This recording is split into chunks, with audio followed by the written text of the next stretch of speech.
आदरणीय मंच, सामने बैठे हुए मेरे बड़े भाकाश्री सुरेश भटियोरा जी, और सही कहा आपने लोकेश जी,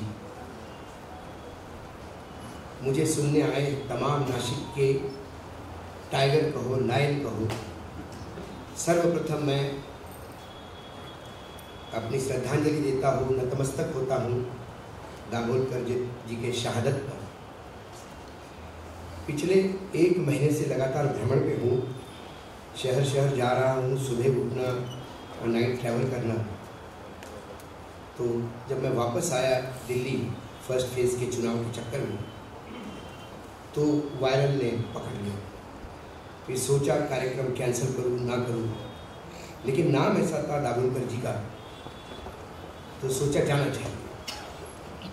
छोटी मोटी यदि बुखार से डर के हम डर गए तो फिर उनका नाम लेने की हमारी औकात नहीं, तो फिर हमें नाम नहीं। तो मैं आया हूँ, थोड़ा बीच में खांसूंगा तो मुझे माफ़ कर दीजिएगा।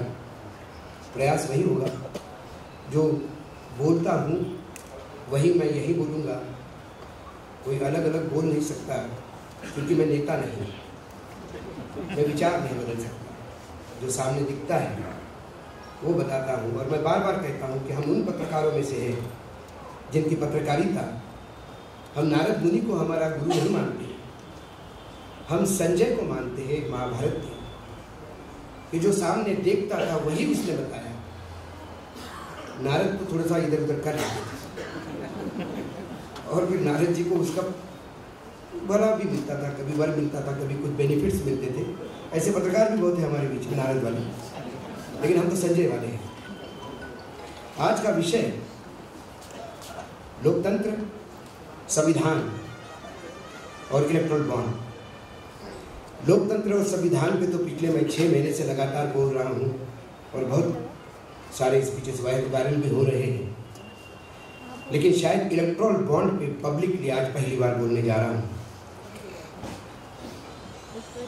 लोकतंत्र, संविधान, ये 2 शब्द क्या 2014 के बाद हमारे बीच में कुछ अर्थ लेके बैठे हैं कि अर्थहीन हो गए हैं?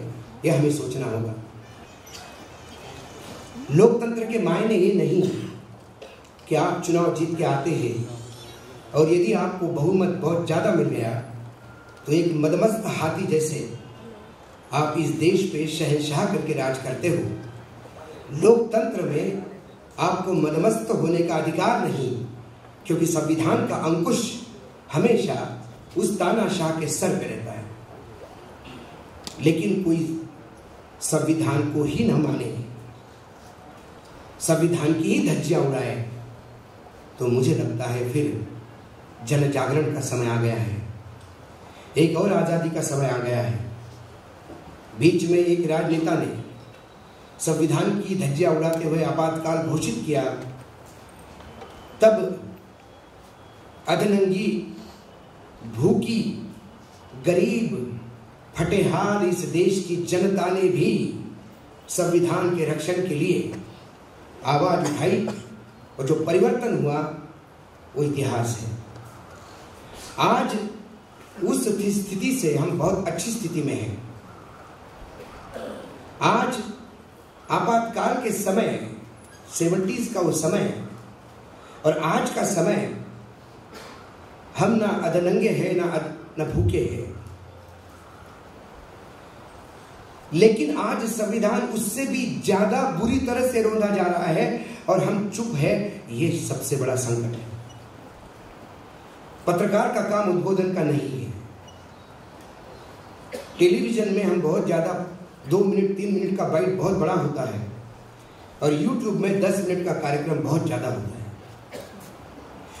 लेकिन उद्बोधन करते समय इससे भी ज्यादा आपको बोलना पड़े, इसके मायने ये हैं कि आपकी बोलने की जरूरत इसलिए पड़ी है क्योंकि लोग कान में शीशा डाल के सोए हुए हैं।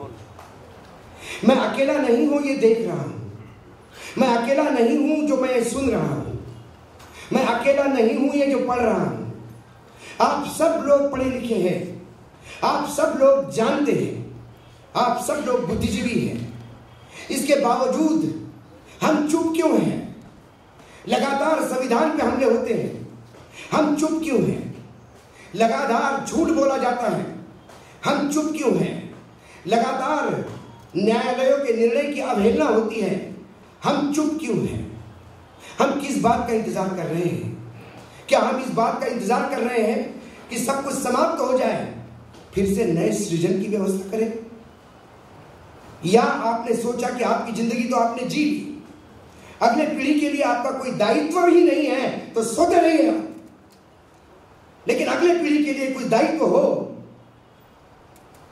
यदि श्राद्ध कर या किसी भी दिन माता पिता को कोई याद करे तो आदर से याद करे, तो गाली देके कोई याद करे तो वो माता पिता भी क्या है?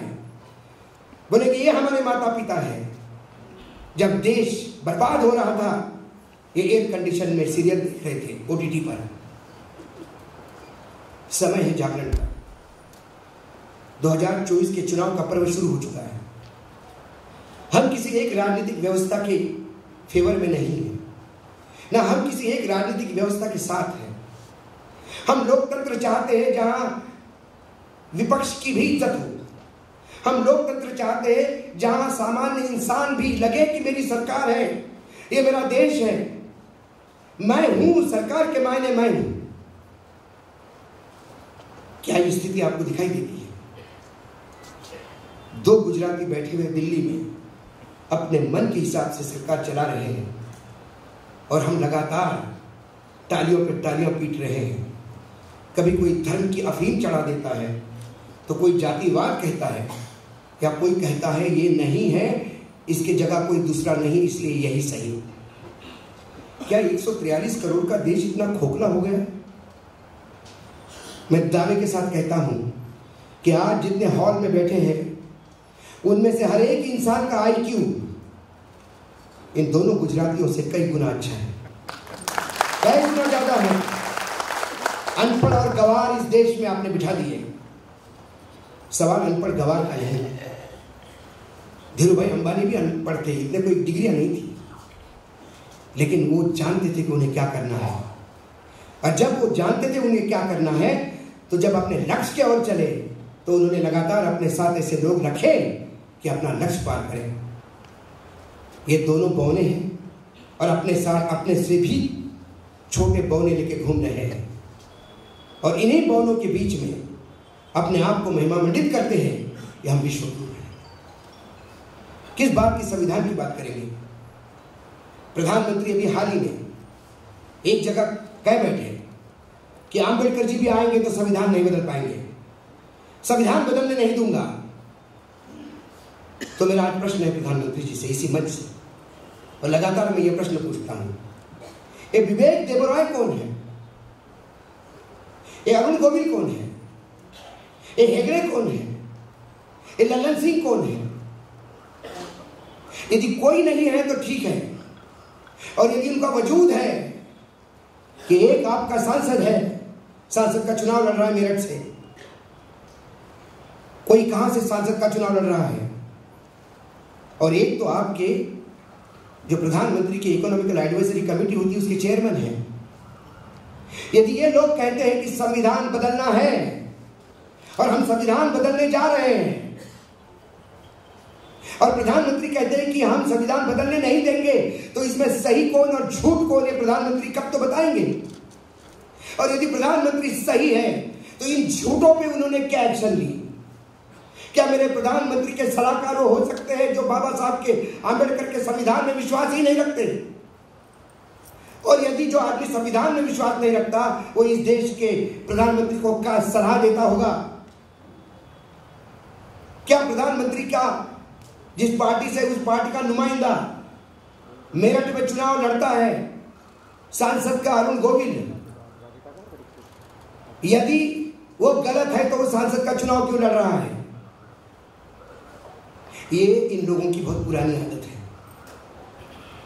कुछ लोगों को उसका देते हैं कि आप हाँ हाँ नाना करते रहिए, हम हाँ हाँ करते रहेंगे, और जनता को लगातार भ्रमित करेंगे। मैं बार बार बोल रहा हूं, प्रधानमंत्री के प्रति मैं आदर व्यक्त करता हूं। प्रधानमंत्री पद की गरिमा को मैं सैल्यूट करता हूं, क्योंकि वो प्रधानमंत्री बीजेपी के नहीं, वो मेरे भी है, मैं भी टैक्स पेयर हूं और आप सबके प्रधानमंत्री हैं। लेकिन जब प्रधानमंत्री लज्जित करे हमें, तो हमें उनको पूछना भी चाहिए कि हे मेरे बाप, ऐसा व्यवहार मत कर जिससे हम रोज लज्जित हो। क्यों नहीं एक्शन लेते? क्यों ये आदमी अभी भी बैठा है उसी चेयरमैन पद पे? और वो कहता क्या है कि समय आ गया है कि we have to go back to the drawing board. ये ब्रिटिशकालीन संविधान है। अब इस संविधान को बदलना होगा। There is a case of we the people to embrace the new constitution and reject the colonial legacy। इसके मायने क्या है? क्या ब्रिटिशों का संविधान था? क्या ये अर्थशास्त्री इतना अनपढ़ है कि उसने संविधान के बारे में पढ़ा भी नहीं? 2.5 साल लगातार चर्चा करते हुए लाखों पन्ने फाड़ फाड़ के फेंक दिए होंगे। और आज के जैसा सरकारें नहीं थी तब, ना आज के जैसे नेता थे कि जो किसी की बात नहीं सुनते थे। वहां एक छोटा आदमी भी उठ के खड़ा हो जाता था संविधान सभा में, तो उसको पूरा सुना जाता था और उसमें रेक्टिफिकेशन होता था। अथक प्रयासों से विश्व के बेहतरीन संविधानों को स्टडी करने के बाद इस देश के संविधान ने जन्म लिया और आज भी विश्व का सबसे बड़ा और सबसे बेहतरीन संविधान पूरा विश्व उसको मानता है। आप बाबा साहेब आंबेडकर को इसलिए चाहते हैं क्योंकि वो चुनावी एटीएम है आपके लिए। आप सिर्फ बाबा साहब आंबेडकर, हमने भारत रत्न दिया, हमने संविधान लागू किया, ये बार बार इसलिए बोला जाता है कि उन्हें लगता है क्योंकि हमारे देश में भी हम भी लोग पागल हैं। बाबा साहब आंबेडकर को हमने दलितों का नेता बना के छोड़ दिया और बहुत ज्यादा हो गया तो संविधान का रचयिता करके उनकी इतिश्री कर दी। लेकिन आज भी विश्व में बाबा साहब आंबेडकर से बड़ा अर्थशास्त्री पैदा नहीं हुआ। आज भी विश्व के तमाम यूनिवर्सिटीज में तमाम नोबेल प्राइज विनर जिन्होंने अर्थशास्त्र में नोबेल प्राइज लिया है, उनका स्टडी का बेस आज भी वो किताबें हैं जो बाबा साहब आंबेडकर ने लिखी है। एक वाकया मैं आपको बता देता हूं, क्योंकि अभी संविधान पे बोल रहा हूं, फिर लोकतंत्र और फिर इलेक्ट्रॉन बॉन्ड मैंने बाद में रखे, बहुत सारा मटेरियल है। एक बार मनमोहन सिंह किसी इश्यू पे उलझ गए। उन्हें समझ में नहीं आ रहा था कि इसका तोड़ क्या निकाले। उन्होंने अपने आसपास जितने भी सलाहकार हैं उनको पूछा कि ये सिचुएशन बनी है, इसमें क्या किया जाए। खुद एक बेहतरीन अर्थशास्त्री है, उन्होंने कहा कि मेरा दिमाग काम करना बंद कर दिया, we are in a difficult situation. 2 दिन बाद नरेंद्र यादव ने उन्हें एक कागज टाइप करके दे दिया। वो पढ़ने के बाद उन्होंने कहा कि Narendra you are great, you got the solution. Narendra Yadav ने कहा sorry sir, I am not great, I just copied 1 paragraph from this book written by Ambedkar. Ambedkar के किताब का एक पैराग्राफ आज भी वर्तमान समस्या का निदान करता है। वो इतने बड़े इकोनॉमिस्ट आंबेडकर को हमने दलितों का नेता बना के वेस्ट किया है। और प्रधानमंत्री जी बार बार आंबेडकर जी का नाम इसलिए लेते हैं क्योंकि उन्हें सिर्फ दलितों के वोट चाहिए है। मैं बार बार कहता हूँ, प्रधानमंत्री जी अभी बार बार भाषण में बोलते हैं कि ये डीएम के सनातन को गाली देता है। ये राम जन्मभूमि, राम के प्राण प्रतिष्ठा में ये कांग्रेसी आए नहीं। इन्होंने राम का अपमान किया, हिंदुओं का अपमान किया। इनको नकारो। क्या प्रधानमंत्री में इतनी ताकत है कि अम्बेडकर साहब को नकारे? जब अम्बेडकर जी ने बुद्ध धर्म स्वीकार किया तो 22 प्रतिज्ञाएं ली थी। पहली प्रतिज्ञा थी कि मैं ब्रह्मा विष्णु महेश को ना मानूंगा ना पूजा करूंगा, मैं राम और कृष्ण को ना मानूंगा ना पूजा करूंगा, मैं गणपति गौरी गणेश को ना मानूंगा ना पूजा करूंगा, मैं ईश्वर के अवतार को मानता नहीं ना पूजा करूंगा, मैं बुद्ध को भी ईश्वर का अवतार नहीं मानता। आपको आंबेडकर जो राम को नहीं मानते वो चल जाते हैं, और आपको वो तमाम लोग जो इसलिए प्राण प्रतिष्ठा में नहीं गए क्योंकि आपका वो पार्टी का आयोजन था, तो आप उनको हिंदू विरोधी करते हैं। सवाल का जवाब दे। यदि आम्बेडकर चाहिए तो पूर्णवत्ता के साथ ले लीजिए, सब्जेक्टिव मत लीजिए आम्बेडकर कि मीठा मीठा गप गप कड़वा कड़वा थू थू। ये तो नहीं चलेगा प्रधानमंत्री जी। लेकिन ये बताएगा कौन, बोलेगा कौन? हमारे प्रधानमंत्री जी किसी पत्रकार से तो बात करते नहीं। जब इंटरव्यू देते तो उन्हें कोई फिल्म का एक्टर चाहिए होता है या फिर किसी एजेंसी के मालकिन जो सवाल पूछती है, प्रति प्रश्न तो होता नहीं। और फिर वो झूठ पे झूठ परोसे जाते हैं और हंसते जाते हैं। इन्होंने तो कम से कम विरोधियों ने उठाए हुए मुद्दे तो उठाए। इसके पहले अक्षय कुमार ने तो विश्व का सबसे बड़ा सवाल उनके सामने रखा था, जिससे विश्व परेशान था कि आम काट के खाते हैं, चूस के खाते हैं। और इस पे हमारा गोदी मीडिया महिमा मंडन होता है कि प्रधानमंत्री जी आम चूस के खाते हैं। वाह वाह वाह, क्या है, कहाँ जा रहा है देश? तो जिन आम्बेडकर की आप पूजा करते हैं, जो बार बार कहते हैं कि मैं संविधान बदलने नहीं जा रहा हूं, मैं आपको आगाह कर रहा हूं, 30 साल दिल्ली को दिए हैं। मैं अभी सुरेश जी मेरे बड़े भाई उन्हीं के साथ था, तो मैंने कहा कि वैसा देखा जाए तो हम उनसे सीनियर हैं दिल्ली में। वो दिल्ली में हमारे बाद आए। हम अधिकारियों को उनको पहले से जानते हैं। उनके साथ अधिकारी डर से रहते होंगे, हमारे अधिकारियों से आज भी दोस्ती है। मैं आप दावे के साथ कहता हूं 2024 में यदि इनको मैंडेट मिला तो संविधान की प्रति रेडी है, रिप्लेस करने में 3 दिन नहीं लगेंगे। अगली बार चुनाव होंगे ना होंगे पता नहीं, ये व्याख्यान माला भी कहां तक कंटिन्यू रहेगी पता नहीं। हम और आप बोल पाएंगे और आप सुन पाएंगे ये पता नहीं। 2024 के बाद एक अंधकार में है, कहीं मुझे कोई टिमटिमाती रोशनी नहीं दिखाई देती।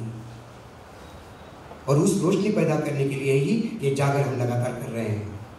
ये बताने का प्रयास कर रहे हैं इन छोटों से, जुमलेबाजों से, इन लफ्ज़बाजों वालों से प्लीज थोड़ा सा ध्यान रखिए। 2014 के बाद सरकार मुंह खोलती है तो झूठ बोलने के लिए खोलती है। कौन सी बात सच्चाई की कही होगी उन्होंने आज तक? मैं चैलेंज करता हूं और मैं हर मंच से चैलेंज करते आ रहा हूं, कोई चैलेंज लेने वाला नहीं मिला मुझे। प्रधानमंत्री मुझे बताइए सच कहां बोले?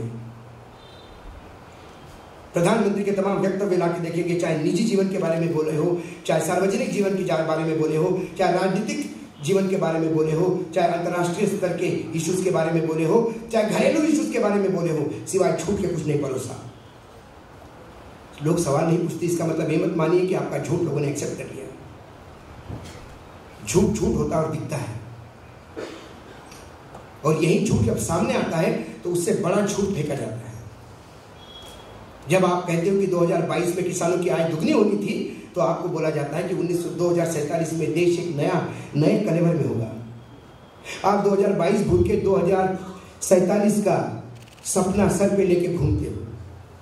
आपको ये भी पता नहीं कि वो जो घाघर आपके सर पे रखी उन्होंने 2047 की, वो भी खाली है। जब वो घाघर 47 की उतारोगे तब लोग रोएंगे। इसीलिए जनजागर है हर जगह पे। आप देखिए, लोकतंत्र की बात करें तो इस देश में लोकतंत्र बचा कहां है? कौन सा लोकतंत्र है? क्या विरोधियों की बातें सुनी जाती हैं? और यदि विरोधियों की बातें सुनी जाती है तो निष्कासन क्यों होता है? छोटी छोटी बातों पे निष्कासन किया जाता है। विरोधी चिल्लाते रहते हैं, इनके कान पे जू नहीं रहती। मणिपुर जल रहा है। जब मैं आपसे बात कर रहा हूं आज भी मणिपुर जल रहा है। आज 1 साल से ज्यादा हो गया। प्रधानमंत्री जी के पास अभी भी मणिपुर के लिए समय नहीं। एक क्षेत्र में बंगाल में महिलाओं के साथ गलत घटनाएं होती है, निषेध करना चाहिए। ममता के होते हुए यदि महिलाओं के साथ अत्याचार हुए तो इससे ज्यादा खिलौना काम नहीं।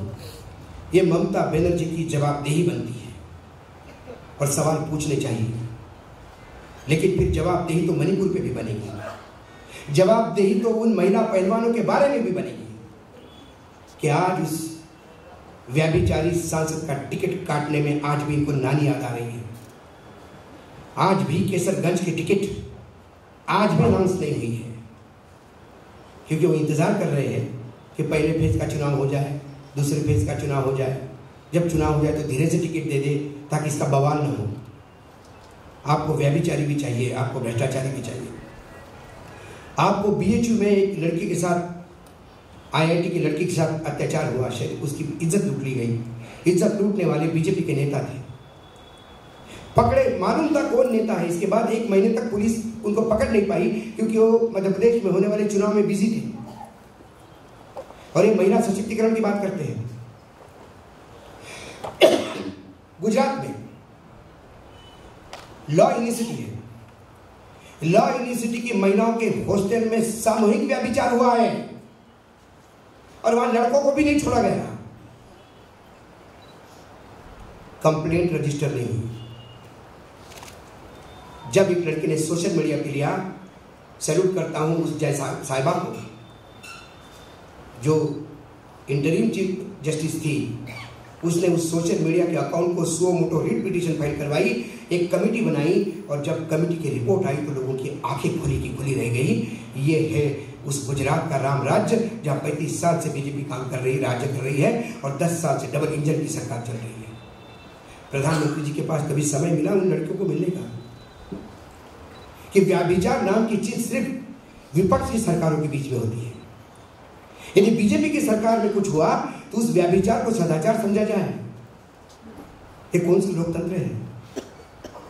जब से आए 2014 से लेकर आज तक 13 सरकारें इन्होंने गिराई है, ईडी, CBI, इनकम टैक्स के नाम से।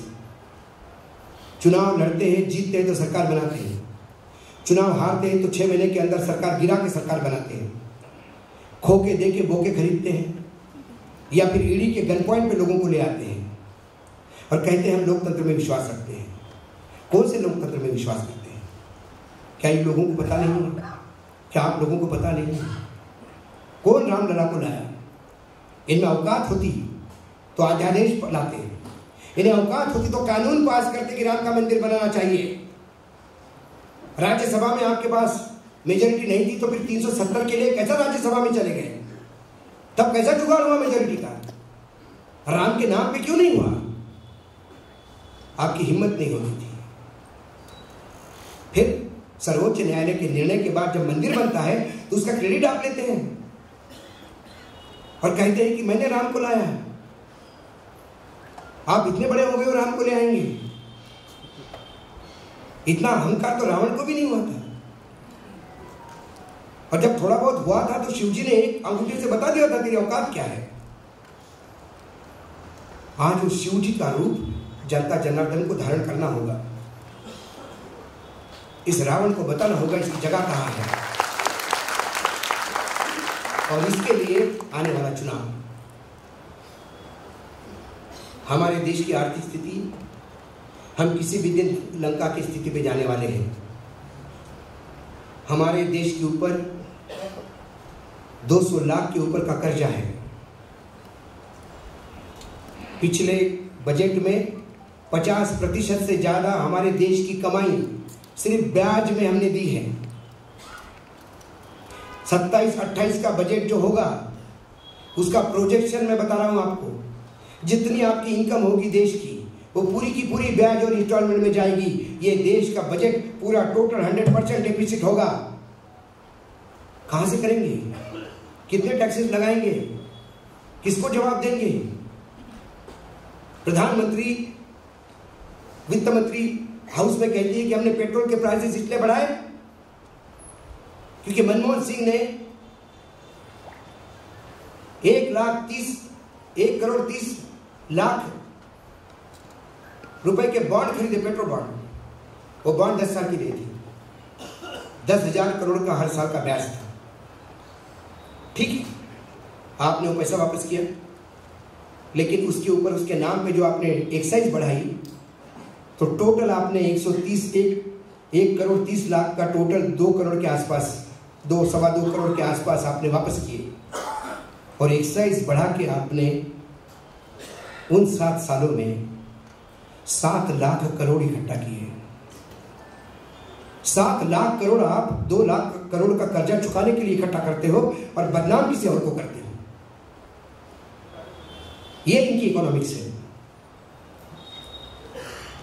जीएसटी, बार बार कहते हैं जीएसटी बढ़ा। कौन सा जीएसटी बढ़ा? जीएसटी इसलिए बढ़ रहा है कि महंगाई बढ़ रही है, क्योंकि आपका जीएसटी जो लगता है वो आपकी कीमत पे लगता है, वस्तु के क्वांटिटी पे नहीं लगता। जीएसटी एक टूथपेस्ट पे नहीं लगता, जीएसटी टूथपेस्ट की कीमत पे लगता है। दूसरी बात, टोटल जीएसटी जो आता है उसके आंकड़े में बताऊंगा तो आपके होश उड़ जाएंगे।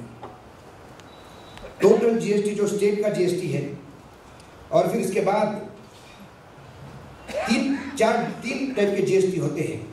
एक CGST, central GST, SGST, state GST, और एक आईजीएसटी। आईजीएसटी जो होता है वो इंटीग्रेटेड जीएसटी माना जाता है, जो इंटर स्टेट शिफ्टिंग में जो जीएसटी लगता है वो। और इंपोर्ट, बहुत इंपॉर्टेंट फैक्टर बता रहा हूं। ताजा आंकड़ा है मार्च महीने का, अभी हम अप्रैल में हैं। मार्च में इस देश का जीएसटी 1,78,484 करोड़ हुआ। उसमें एसजीएसटी 43,746 करोड़ का हुआ, सीजीएसटी 34,532 करोड़ का हुआ, और आईजीएसटी 87,947 करोड़ का हुआ। आईजीएसटी देखा जाए तो सेंट्रल जीएसटी और स्टेट जीएसटी के टोटल से भी ज़्यादा है। अब इस आईजीएसटी में 41 करोड़ रुपए, आधे से ज़्यादा सिर्फ इंपोर्ट का है। आप इंपोर्ट पे ड्यूटी लगाते हो तो माल महंगा आता है। यदि वो इनपुट भी है तो जब आपका इनपुट ही कॉस्टली होगा तो आउटपुट भी कॉस्टली होगा। देश में दो मॉडल होते हैं तरक्की करने के। एक होता है वी मॉडल, जहां गरीब भी ऊपर जाता है और रईस भी ऊपर जाता है, वो होता है विकसित देश। एक होता है के मॉडल, जिसमें गरीब और गरीब होता है, नीचे जाता है, और रईस और रईस जाता है। हमारा देश के मॉडल पे जी रहा है, इसलिए सबसे ज्यादा करोड़पति हमारे यहाँ बढ़ते हैं। हमारे यहाँ 2% लोगों में 48% की वेल्थ बटी हुई है। ये जो आंकड़े आते हैं, ये आंकड़े सिर्फ सुनने के लिए नहीं है। ये कितने झांसेबाज लोग हैं, ये कहते हैं कि इकोनॉमी बड़ी हो गई, हमारी इकोनॉमी इज ग्रोइंग, बहुत अच्छी इकोनॉमी चल रही है, जीएसटी बढ़ा है, देखो व्यापार चल रहा है। अरे आयात बढ़ रहा है, इसलिए जीएसटी बढ़ रहा है। और जिस देश का आयात ज्यादा होता है और निर्यात कम होता है, वो देश डूबना तय है। 200 अरब डॉलर का घाटा आया आयात और निर्यात में हमारे यहां। जब आयात निर्यात का घाटा बोलते हैं तो इनको साफ सुन जाता है। ये आंकड़े आपको मालूम होने चाहिए, क्योंकि आंकड़ों से ज्यादा महंगाई क्या होती है ये आपको हरेक को पता है। जब आप दूध, ब्रेड, अंडा, केला, संतरा जो भी खरीदोगे, उसकी कीमत जब बढ़ी हुई आती है तो आदमी कहता है कि 1 डजन नहीं, आधा डजन दे दे आप केले, क्योंकि लेने तो 1 डजन आया था, उस बजट में वो आधा डजन हो गए हैं। गृहिणी की थाली सिकुड़ रही है और ये कहते कि देश विकास की ओर है। जितने बड़े यूरोपियन देशों के रिसर्च के आंकड़े आते हैं कि इंडिया इज ऑप्टिमिस्टिक, भारत और तरक्की की ओर जा रहा है, भारत का जीडीपी का ग्रोथ यह होगा, विकास का ग्रोथ 7.5 होगा। ये तमाम लोग इसलिए आंकड़े देते हैं क्योंकि उन्हें भारत से कमाना है। भारत उनके लिए 143 करोड़ का कंज्यूमर है।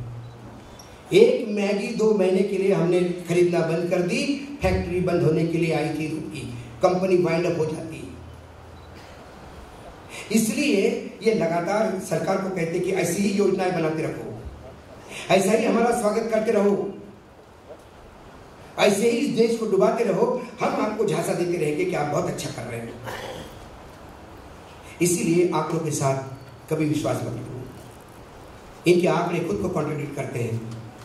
जब मैंने देखा कि नीति आयोग ने कहा कि बेरोजगारी खत्म हो गई, बेरोजगारी इतना कैसी होगी बेरोजगारी, तो पता पड़ा खेती पे काम करने वालों को भी इन्होंने रोजगार बता दिया, और इन्होंने बता दिया कि जो लोग फैक्ट्री से निकाले गए वो कुछ ना कुछ खुद का कर ही रहे हैं, तो वो भी तो रोजगारी कर रहे हैं। ये तो शनि मंदिर के बाहर बैठने वाले भिखारी को भी रोजगार मानेंगे, और यदि देश में भिखारी भी रोजगार हो गया तो मैं दावे के साथ कहता हूं कि हमारा देश तो कभी बेरोजगार था ही नहीं। तो फिर मोदी जी किस बेरोजगारी की बात करते हुए चुनाव जीते थे? आज मैं शिरडी से जब आया तो ड्राइवर को पूछा तू क्या करता है? बोला मैं ड्राइवरी करता हूं। क्या पढ़ा लिखा है? बोले मैंने ITI किया इलेक्ट्रिकल का। तो मैंने कहा ये करके ड्राइवरी क्यों करता है? बोले महिंद्रा में काम करता था, लॉकडाउन में नौकरी गई सो गई। घर में खेती है 2.5 एकड़, पिताजी और माताजी खेती करते हैं, पानी का प्रॉब्लम है, इसलिए अभी मिर्च लगाई थी सब जल गई, तो एक को तो नौकरी करके घर चलाना होगा। अब जब प्रधानमंत्री जी को कहेंगे कि कोविड के टाइम पे लोगों की नौकरियां गई, तो बोलते कहाँ है? जिसकी नौकरी गई वो तो ड्राइवर है, रोजगार तो मिल गया उसको। जब मनरेगा पे प्रेशर पड़ता है ना, तो इस देश की बेरोजगारी का वो मार्ग है। जब मनरेगा पे बजट बढ़ाना पड़ता है तो आप समझ लेना इस देश में बेरोजगारी का आलम बहुत है। और इसके बाद क्या होगा? प्राइवेटाइज्ड होती जा रही है चीजें, port privatised, airport privatised, railway privatised, army में ले आए ये एक योजना, जिस योजना के तहत हर 4 साल बाद लाखों लोग बेरोजगार। आप जो आर्मी से ड्रॉप आउट होंगे, आप ट्रेंड मिलिटेंट इस देश को दे रहे हो। एक बेरोजगार युवक वो सिर्फ पत्थर फेंक सकता है या डंडा मार सकता है हाथ का, क्योंकि जब वो क्रोध में आता है तो अपनी पीड़ा निकालने का उसके पास इसके सिवा कोई चारा नहीं। लेकिन जो LMG चलाएगा, जो ग्रेनेड फेंकना जानता है, वो क्या करेगा ये देख लीजिए आप। क्या हम सिविल वॉर की तरफ जा रहे हैं? सिविल वॉर में क्यों कह रहा हूं? क्योंकि जहां क्षेत्रीय दलों के राज्य हैं वहां लगातार केंद्र सरकार प्रताड़ना पे प्रताड़ना करती जा रही है, वहां लगातार हिंदू मुसलमान करने की बात हो रही है। क्यों इस देश के अमृतकाल में 75 साल बाद भी हमें हिंदू मुसलमान कहना पड़ रहा है? क्या 75 साल बाद हमें हमारे देश में इतनी मैच्योरिटी नहीं आई राजनीतिज्ञों में कि आप आपका घोषणा पत्र दे दीजिए, विपक्ष अपना घोषणा पत्र देंगे, आप सत्ता में हैं, आपने क्या किया इसका हिसाब दे दीजिए और बताइए कि मेरे पास आने वाले समय का ब्लूप्रिंट क्या है। चुनाव ऐसे होते हैं। आपने कहा कि कांग्रेस का घोषणा पत्र मुस्लिम लीग का है, क्या मिला मुस्लिम लीग का उसमें? और मुस्लिम लीग से इतनी घृणा क्यों? आपके पुत्र पुरुष तो मुस्लिम लीग के साथ सरकारें बना चुके हैं।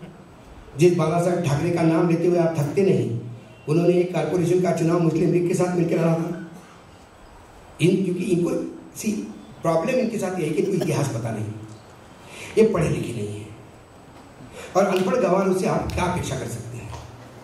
तो इसीलिए वो 4 सदी के संतों को इकट्ठा बिठाते हैं, नाले पे उल्टा मटका रख के गैस जलाते हैं, और एयरफोर्स के मतलब प्रधानमंत्री का वक्तव्य के बाद मुझे लगता है कि ये आदमी कभी सीरियल देख के कितना मैस्मराइज होता होगा। मतलब महाभारत देख के जब पांडव जाते हैं तो पांडव जाके भीष्म पितामह के समय पिताश्री और फिर आयुष्मान भव विजयी भव और निकल रहे हैं। वैसे पायलट इनको पूछने आए थे कि बस ढोक देने आए हो भाई साहब, जा रहे हो पाकिस्तान, देख लेना, लेकिन थोड़ा टाइम लगेगा, बादल है। अरे बादल है यही तो अच्छी बात है, बादल के आड़े आड़े जाओ तो रडार पकड़ेगा नहीं। और फिर उन्होंने ढोल देके कहा कि आप महान हो भाई साहब, देखो ये आप तो बता पाए, हम तो बुद्धू है, तो मालूम ही नहीं है। किसको बता रहे हैं? अरे जो एयरफोर्स के लोग थे, पायलट, सैनिक स्कूल के बैकग्राउंड से हूँ, कई लोगों को जानता हूँ जो उस सॉर्टी पे गए थे, उनको हवा में जाने के बाद पता पड़ा था कि टारगेट क्या है। इतना कॉन्फिडेंशियल रखा था वो, और एक ढोक देने की बात करता है। तो मैंने कहा कि बादलों को छुपाओ। और आश्चर्य की बात है कि हम तालियां बजाते हैं उस पर, और हम बोलते कि देखो प्रधानमंत्री जी का ज्ञान कितना है। कोई कहता नहीं कि अज्ञानी है भाई तू। मैं हमेशा एक राजा की कहानी सुनाता था।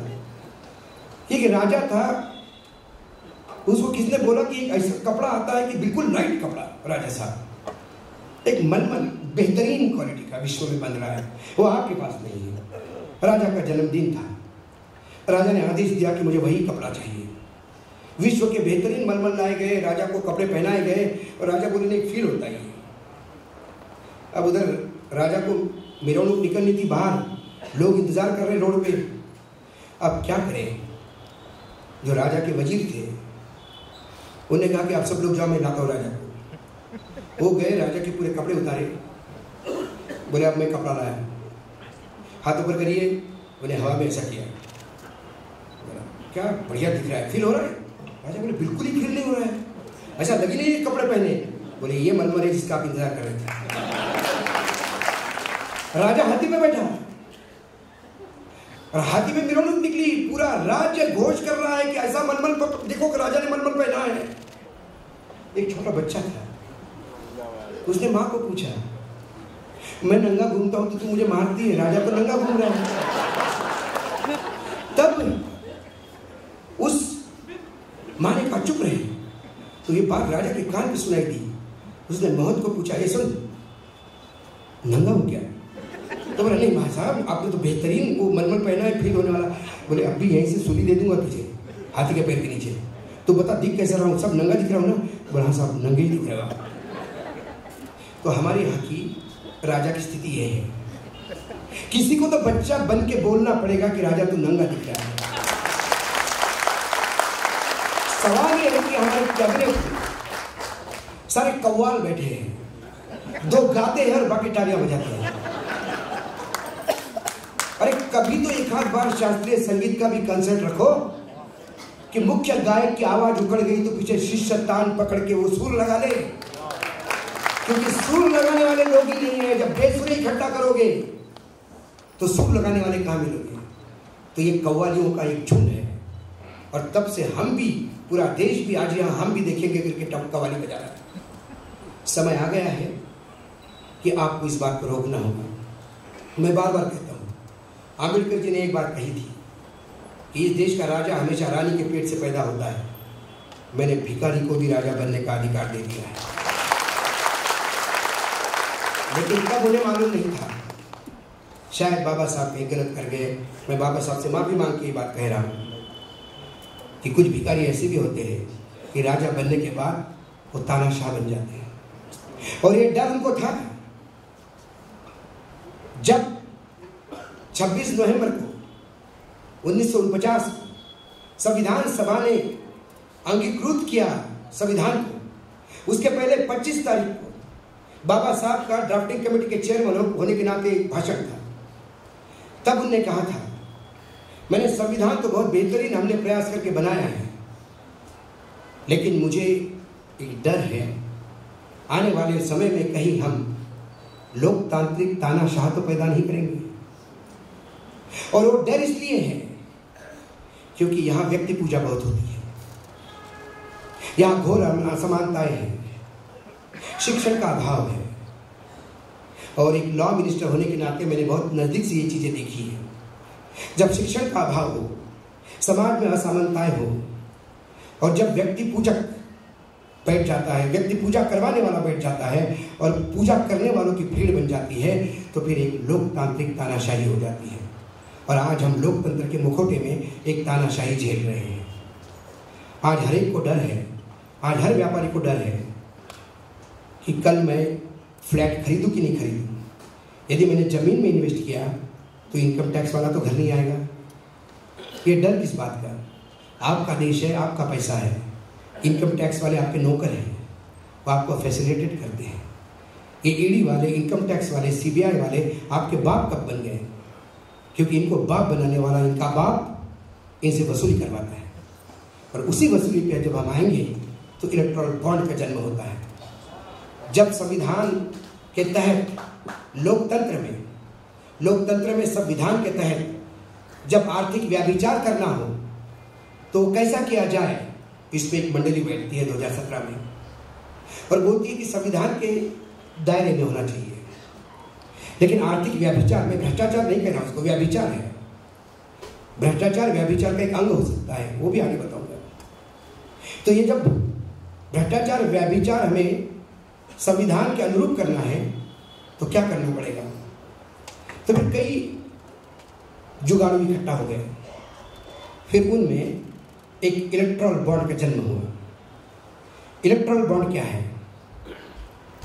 1000 रुपये से लेके 1 करोड़ रुपए तक के बॉन्ड, साल में 4 बार 10-10 दिन के लिए SBI सेल खोल देगी।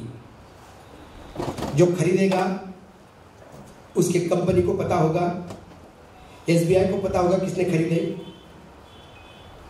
लेकिन वो किसको देगा ये किसको पता नहीं होगा। राजनीतिक दलों को पता होगा किसने दिया, लेकिन दूसरों को किसी को पता नहीं होगा किसने किसको दिया। और जब 2017 के बजट के सेशन में आदरणीय जेटली जी बोल रहे थे तो उन्होंने कहा कि इलेक्ट्रल बॉन्ड में गोपनीयता होना जरूरी है, क्योंकि यदि गोपनीयता नहीं होगी तो उद्योग जगत से लोग पॉलिटिकल पार्टी को फंडिंग के लिए आगे नहीं आएंगे। इसलिए हमने इसमें गुप्तता रखी है। और फिर क्या हुआ, तब से 18 से लेके 24 तक व्यभिचार का नंगा नाच हुआ। 12,000 करोड़ रुपए इकट्ठा किए गए। वो 12,000 करोड़ रुपए आर्थिक व्यभिचार और भ्रष्टाचार था।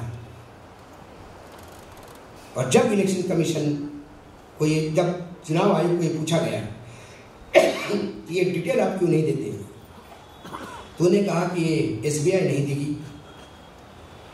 फिर 2018 से लेकर 24 तक लगातार सर्वोच्च न्यायालय में केस चलता रहा और मोदी जी की सरकार लगातार ये बोलती रही कि गोपनीयता जरूरी है, नहीं बता पाएंगे। और आखिरी बहस में जब चंद्रचूड़ जी के बेंच पे बात गई तो उन्होंने कहा कि ये बड़ा गोपनीयता का मामला है साहब। तो उन्होंने कहा जनता को जानने का अधिकार है राइट टू इंफॉर्मेशन के तहत। उन्होंने कहा नहीं, राइट टू इंफॉर्मेशन सब्जेक्टिव है, जिस चीज के लिए मांगना चाहो मांगो, ये राजनीतिक दलों के लिए क्यों। उन्होंने कहा इस देश के राजनीतिक दल चुनाव लड़ते हैं, सत्ता में आते हैं, देश पे राज करते हैं, वो पैसा किससे लेते हैं ये जानना बहुत जरूरी है, आपको बताना होगा। और जब उन्होंने इलेक्ट्रल बॉन्ड, ये फ्रॉड है, ये भ्रष्टाचार का अड्डा है, ये बोल के इसको रद्द किया, तब हड़कंप मच गया। तब SBI कहती है कि हमके 4 महीने चाहिए देने में डाटा। 4 महीने में वो चुनाव निकलना चाहते थे। चुनाव के पहले ये व्यभिचार, आर्थिक व्यभिचार सामने नहीं आने देना चाहते थे। और जब ये तय हुआ कि अब SBI नहीं देगा, फिर डंडा उठाया सुप्रीम कोर्ट ने। उन्होंने दिया लेकिन आधा अधूरा। फिर डंडा उठाया, फिर पूरी जानकारी आई। और जब पूरी जानकारी आई तो माशाल्लाह क्या बात है, जो ना खाऊंगा ना खाने दूंगा बोलने वाला अकेला ही खा गया, और ऐसा शातिर तरीके से खा गया कि मुंह पे पता भी नहीं पड़ा साहब, कहीं छींटा लगने नहीं दिया। तो हमारे यहाँ इलेक्ट्रल बॉन्ड का व्यभिचार कैसा हुआ, अभी मैं आपको पदर जरा खोलता हूँ इसका। बहुत बेहतरीन चीजें हैं, एक एक चीज में। सबसे पहले जब इलेक्ट्रल बॉन्ड इन्होंने लाए तो ये तय हुआ कि ये इलेक्ट्रल बॉन्ड लाने में, और जो वर्तमान में स्थिति है अभी देश की, जो अभी जिस हिसाब से पॉलिटिकल फंडिंग हो रहा है, उससे हम उगाई नहीं कर पाएंगे। और ये ब्लैक मनी है, ये व्हाइट मनी होकर हमारे पास नहीं आ पाएगा। फिर उसके लिए पीपल्स रिप्रेजेंटेटिव एक्ट अमेंड होगा। वो कानून क्या कह रहा था, वो कानून ये कह रहा था कि कोई भी विदेशी कंपनी हो या कोई भी सरकारी कंपनी हो, वो किसी भी राजनीतिक दल को पैसा नहीं दे सकती। इन्होंने वो क्लॉज रद्द किया, विदेशी कंपनियां भी पैसा दे, सरकारी कंपनियां भी पैसा दे। और सबसे बड़ा जो व्यभिचार हुआ आर्थिक, वो कंपनीज एक्ट में हुआ, जिसमें एक क्लॉज था कि वही कंपनी आपको चंदा दे सकती है जो लगातार 3 साल प्रॉफिट में हो। और उसके नेट प्रॉफिट का सिर्फ 7.5% ही वो राजनीति के लिए चंदा में दे सकता है।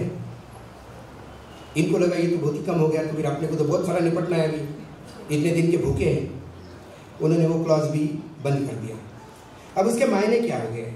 वो क्लॉज जब चला जाता है तो फिर एक अच्छा, जब ये आया तब ऐसा नहीं कि चुनाव आयोग या आरबीआई चुप रहा हो। तब चुनाव आयोग ने और आरबीआई ने पत्र लिखा कानून मंत्रालय को कि साहब इससे तो ब्लैक मनी का चलन बढ़ेगा।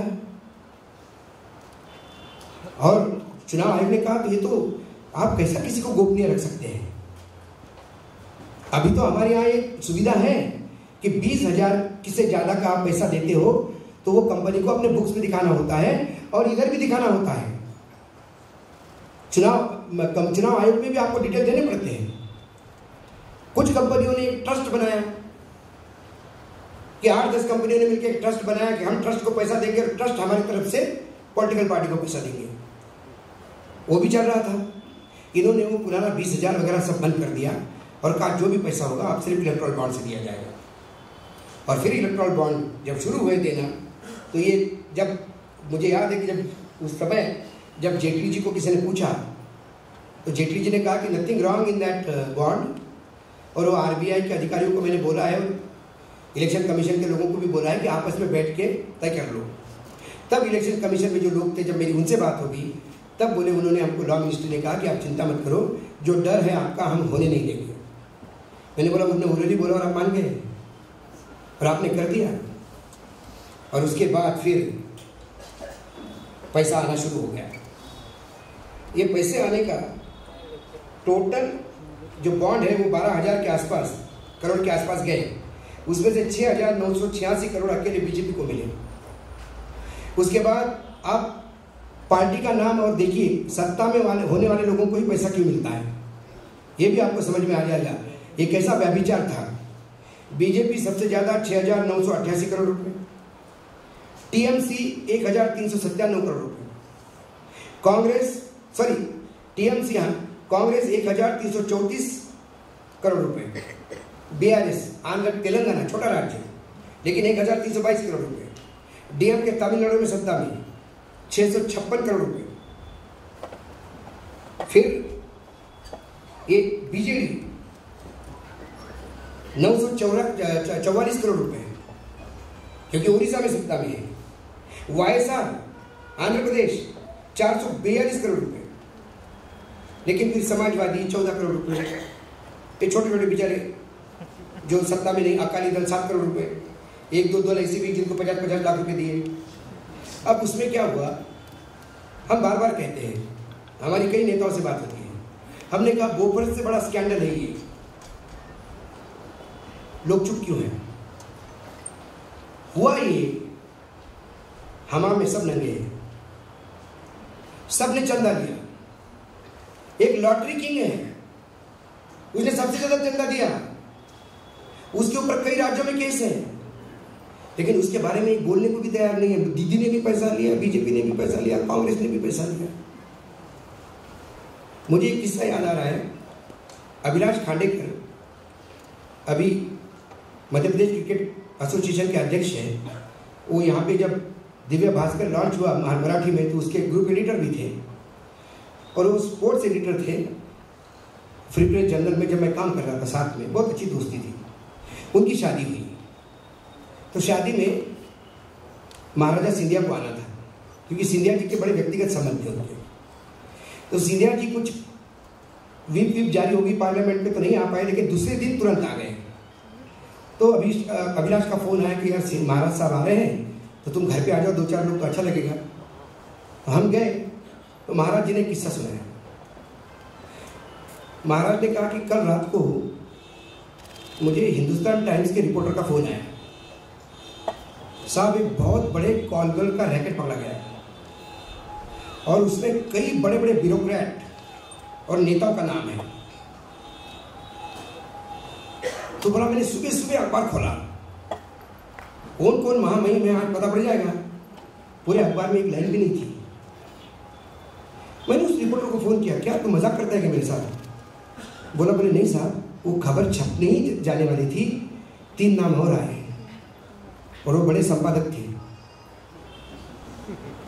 तो बोले संपादक अब हमारे बिरादरी के लोग हैं तो कैसे छापेंगे। उसी तारतम्य में मैं इसको जोड़ता हूं। ये जो लॉटरी वाला था, इसने सत्ता पक्ष को तो पैसा दिया, कुछ रेवड़ियां इसने विपक्ष पे भी भेजी ताकि विपक्ष भी आवाज नहीं करे, कल पता पड़ गया तो वो शाना निकला। लेकिन कुछ चीजें तो भयावह है। वो कैसी?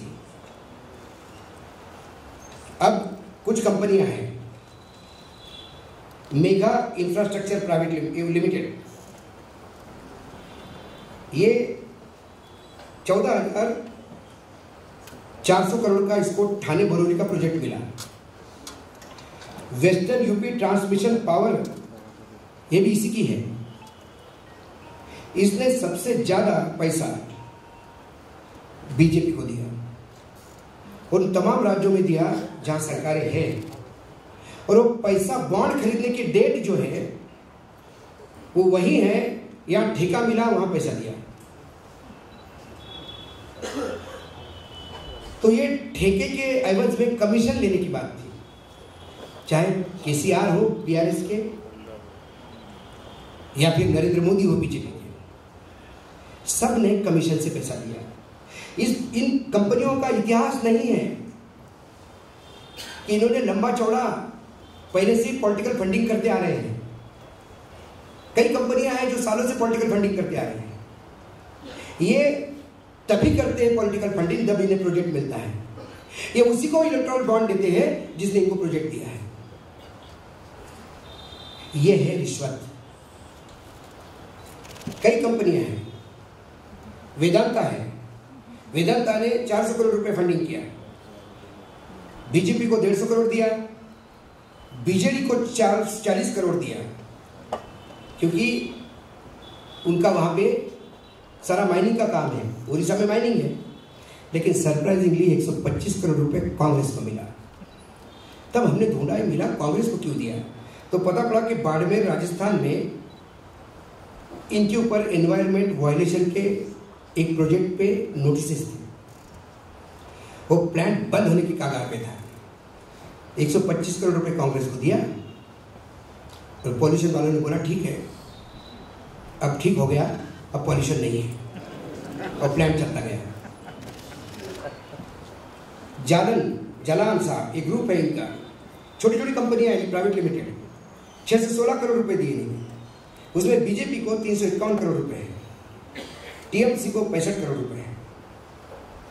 इनकी खासियत है जलान साहब की, ये मोदी और ममता दोनों के नजदीकी है, और real estate, dairy, agro, food इसमें काम करते हैं। एक कंपनी है, किसी को पता नहीं, quick supply chain private limited. जब ये पहली बार बॉन्ड खरीदे गए तो लोगों ने सोचा कि ये है क्या, तब लोगों ने कंपनी देखी तो बहुत ही छोटी कंपनी है क्विक सप्लाई, लेकिन इस कंपनी में डायरेक्टर बड़े हैं। इनके एक डायरेक्टर है तपस मैत्रा। तपस मैत्रा इस कंपनी के डायरेक्टर हैं, जो Reliance oil petrochemicals, Reliance Eros production, Reliance photofilm, Reliance fire brigade, Reliance investment private limited, Reliance first private limited, Reliance polyester, इन सभी कंपनियों में डायरेक्टर है। ये रिलायंस की शेल कंपनी है। रिलायंस कहते हैं कि हम पैसे किसी को देते नहीं। फिर ये कौन है, एक क्विक कौन है, ये डायरेक्टर इधर का उधर कैसा है, और इसका ऑफिस भी आपके प्रीमाइसेस में कैसा है, इसका कोई जवाब नहीं देता। संजय गोयन का कलकत्ता 422 करोड़ रुपए के बॉन्ड दिए, बीजेपी को 175 करोड़, कांग्रेस को भी 150 करोड़। सीबीआई ईडी के रडार पे था, और जैसे ही सीबीआई रडार के नोटिस गया, उसने 440 करोड़ के तुरंत बॉन्ड खरीद के बीजेपी को दिए। नोटिस जाने के बाद जो बॉन्ड खरीद के दिए वो बीजेपी को गए। कोल आवंटन में सीएजी ने इस पर ऑब्जेक्शन दिया, लेकिन मोदी सरकार ने उसको क्लियरेंस किया। उसके बाद फिर मोदी सरकार को बॉन्ड से पेमेंट हुआ। ये कॉर्पोरेट सेक्टर का वह विचार। अब देखिए, जो कंपनीज एक्ट मैंने कहा था, थोड़ा टेक्निकल हो रहा है लेकिन ध्यान से सुनिए, जिसमें कहा था कि 3 साल प्रॉफिट में होनी चाहिए पैसे, यूं ही तुम दे नहीं सकते हो। अब देखिए 33 कंपनियां हैं जिनका प्रॉफिट 0 या निगेटिव में है, और पिछले 7 साल में 1 लाख करोड़ के लॉसेस है इस 33 कंपनियों में। और इस 33 कंपनी ने कुल मिला के 434 करोड़ रुपए के बॉन्ड दिए। 1 लाख करोड़ का घाटा और 434 करोड़ के बॉन्ड कैसे दे सकता है कोई? लॉस मेकिंग कंपनी कहां से पैसा देगी? वो प्रोविजंस कहां से है? ईडी सो रही है क्या? एक कंपनी है जिसने अपने मुनाफे के 3 गुना ज्यादा चंदा दिया। मुनाफा 100 रुपए हुआ तो 300 रुपए चंदा दिया, और एक ने 93 टाइम्स 930% चंदा दिया प्रॉफिट के। तो ये पैसा इनके पास आया कहां से? ईडी क्यों नहीं पूछती कि ये पैसा कहां से दिया? 100 करोड़ के रुपए लिए ईडी एक मुख्यमंत्री को अंदर डालती है, और यहां 400 करोड़ के गबन है। क्यों नहीं पूछती ईडी? क्यों नहीं जाती सीबीआई? क्यों नहीं पूछता कॉमर्स मंत्रालय कि घाटे में आपने चंदा कैसा दिया? कोई नहीं पूछता। रश्मि सीमेंट 10 करोड़ के बॉन्ड उन्होंने खरीदे, उनके ऊपर रेड होती है इनकम टैक्स की, तुरंत 10 करोड़ के बॉन्ड खरीदते हैं, मामला रफा दफा हो जाता है। डीएलएफ 170 करोड़ के बॉन्ड, उनको पहले उसके ऊपर सीएजी ने ऑब्जेक्शन लगाया प्लान डील पे, बॉन्ड दे दिए, ऑब्जेक्शन खत्म। रेड्डीज लैब, इन्होंने जितने भी बॉन्ड दिए ये सारे 23 नवंबर को रेड हुई, उसके तुरंत बाद 25 नवंबर को बॉन्ड दिए, करोड़ों रुपए के बॉन्ड। और उसके बाद सवाल यह है कि बॉन्ड देने पे ऑब्जेक्शन नहीं है, सवाल है कि ये बॉन्ड देने के बाद उनके केसेस रफा दफा हो गए। तो ये वसूली रैकेट था, ये एक्सटॉर्शन था, ये फिरौती थी कि आईटी जाके किसी कंपनी पे रेड करे, वो कंपनी बाप बाप करती हुए आए, उसको आप बोलो 10 करोड़ लाओ इस कंपनी से छूटने के लिए। आपका बेटा अगुआ हुआ है, बेटे को चाहिए तो 10 करोड़ लाओ, फिल्मों में दिखाते वैसे। और ये सरकार लेती रही और कहती है कि हमने इसमें ट्रांसपेरेंसी दिखाई। ऐसे कई कंपनियां हैं, जिनमें FB agro, United phosphorus, Aurobindo pharma, एक एनबीएफसी कंपनीज होती है, नॉन बैंकिंग फाइनेंस कंपनी। पहली बार 2018 में वित्त मंत्रालय ने इस देश के कुछ कंपनियों के नाम लिस्ट किए। एक कंपनी मनी लॉन्ड्रिंग की है, एक कंपनी हवाला वाली है, एक कंपनी से कोई आम आदमी डील ना करे, और नाम पब्लिश किए। आप आम आदमी इन कंपनियों से दूर रहे, वित्त मंत्रालय कहता है, और बीजेपी कहती है कोई प्रॉब्लम नहीं, आन दो। एनबीएफसी में Kama credit and properties limited 4 crore, innocent mercantile private limited 25 crore, Renuka investment private limited 5 crore, ABC finance services 40 crore. ये वो कुछ रिलेटेड कंपनी है। उसके बाद एक और घिनौना काम, इलेक्ट्रल बॉन्ड को हम क्यों घिनौना कहते हैं, ये ड्रग बॉन्ड भी हो गए। हमारे देश में हम जब दवाई खरीदने जाते हैं तो डॉक्टर हमें पर्चा लिख के देता है, हम दवाई की दुकान पे जाते हैं, दवाई की दुकान वाला हमें दवाई देता है, हम इस विश्वास के साथ घर आते हैं कि हमारी बीमारी या हमारा जो व्याधि है वो ठीक हो जाएगी क्योंकि हम दवाई लेके आए हैं। इमेजिन करिए वो दवाई नकली निकल जाए या सबस्टैंडर्ड निकल जाए, हजारों रुपए की दवाई आप खाते रहे और आपका तकलीफ बढ़ती जाए, तो आप डॉक्टर को गाली देते हो। एक काम दवाई कंपनी का है, और इनमें कुछ दवाई कंपनियां लाइफ सेविंग ड्रग में है। हार्ट अटैक आने के बाद जब कीमोथेरेपी होती है उसके बाद लेने वाले ड्रग्स, हार्ट अटैक के समय लेने वाले ड्रग, बीपी की एकदम तकलीफ हो जाए तो उसके लेने वाले ड्रग, ये फेल हुए। टोरंटो फार्मा लिमिटेड 2018 से 2023 तक 3 बड़े केसेस इनके ड्रग फेल होने के, और ड्रग भी बड़े, डाइप्लेट A150, लुपेमिडी, सब नाम है, लाइफ सेविंग ड्रग है, ये भी फेल हो गया। ड्रग फेल हो गया, उसके बाद 77 करोड़ रुपए के बॉन्ड खरीदे इन्होंने, बीजेपी को दे दिए और मामले रफे दफे हो गए, कंपनी चल रही है। वो ड्रग खाने से, बेकार ड्रग खाने से कितने लोग मरे होंगे, इसका इन लोगों को कोई लेना देना नहीं। सिप्ला, ये बड़ा नाम है, सिप्ला लिमिटेड, 7 बार 2018 से 2023 तक 7 बार इनके टेस्ट फेल हुए, ड्रग के बड़े बड़े ड्रग्स। इनकी वही ड्रग है जो कोविड में दी जाती है, कीमो के बाद जो मैंने बोला वो ड्रग है। इन्होंने भी 37 करोड़ के बॉन्ड बीजेपी को दे दिए, धंधे पे लग गए, काम बंद करा रहे हैं। सन फार्मा लैबोरेटरीज 2020 से 2023 3 साल में 6 बार इनके सैंपल फेल हुए, वो भी बड़े बड़े सैंपल्स लाइफ सेविंग ड्रग के। उन्होंने 31 करोड़ रुपए के बॉन्ड खरीद के बीजेपी को दे दिए, सैंपल फेल होने के बाद कंपनी बरकरार है।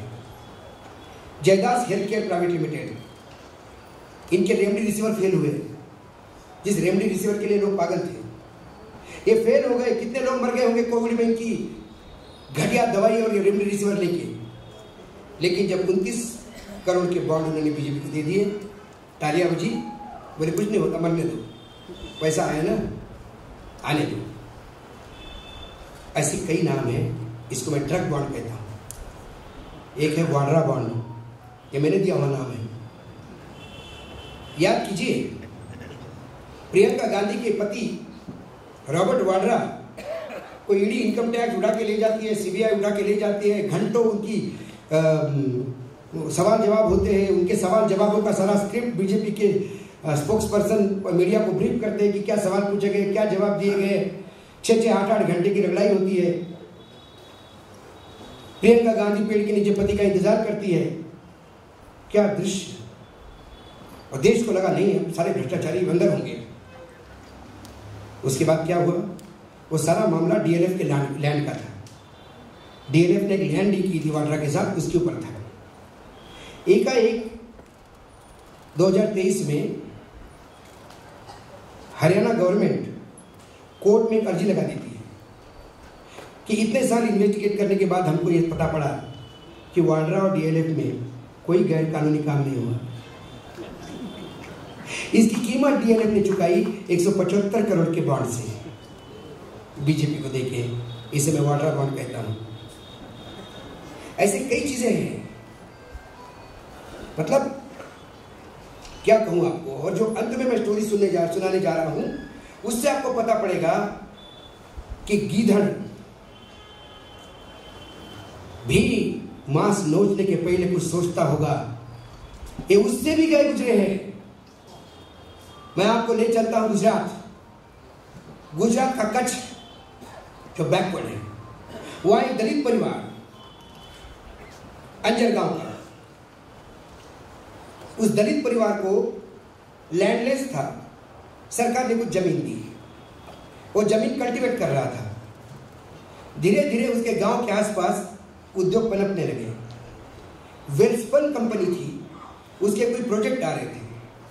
उन्होंने कहा कि आपकी जमीन हमको लेना है।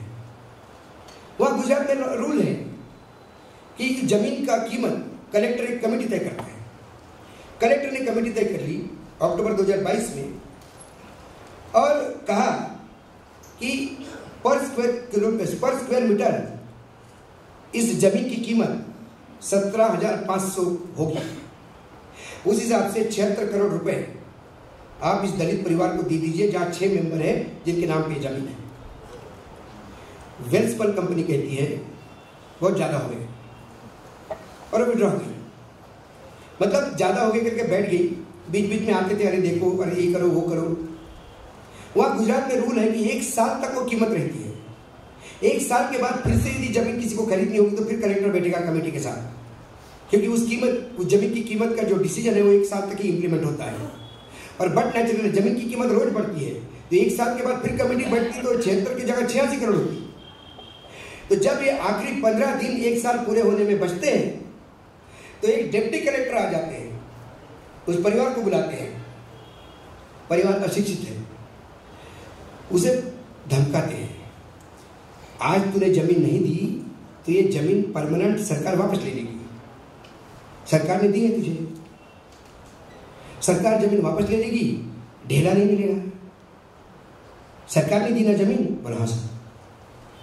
तो सरकार जमीन वापस लेगी, ढेला नहीं मिलेगा, तू दलित है, मुझे दया आती है तेरे पे, जो दे रहे वो ले ले, कुछ तो मिलेगा। बोला माँ बाप आप जो बोलोगे, बोले 16 करोड़ में हाई कर दे। 76 करोड़ का डील वेल्सपन को वो 16 करोड़ रुपए में देता है, 16 करोड़ वो एग्री होता है और लिखा जाता है कि जमीन वाले ने खुद कंसेंट से ही 16 में दे दिया, तो इसमें ऑब्जेक्शन नहीं आना चाहिए। अब मामला यहां से शुरू होता है 16 करोड़ के बाद। अब उन्होंने देखा वेल्सपन वालों ने ये तो बहुत ही बेवकूफ है, तुरंत मान गया 16 करोड़ रुपए। अब उसमें गुजरात गवर्नमेंट का भी लॉस हुआ, क्योंकि वहां रूल है सरकार ने दी हुई जमीन यदि ऐसी बेची जाती है तो उसमें से 40% गवर्नमेंट को देना होता है। तो 30 करोड़ के आसपास गवर्नमेंट को जाता 76 में से, और 46 करोड़ रुपए इसको मिलता, तो सरकार ने भी 30 करोड़ रुपए खोता है। ये 16 करोड़ रुपए के घर बैठ गए। अब इनके अकाउंट में पैसे आए। वेल्सपन के वहां से जनरल मैनेजर अपनी गाड़ी भेजता है इसके यहाँ, और इसके बेटे जो बड़ा मुखिया था उसके और उसके बेटे को लेके बोले आ जाओ, अब तुम भी करोड़पति हो गए, गरीब थोड़ी हो, आ जाओ, हमारे साहब भी आ गए। उसको पार्टी पे बुलाते हैं।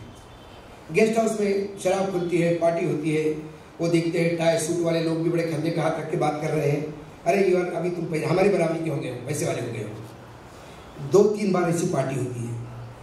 चौथी पार्टी में वो जीएम उसके कंधे पे हाथ रख के कहता है यार तू मेरा दोस्त हो गया, मुझे बड़ी चिंता हो रही है।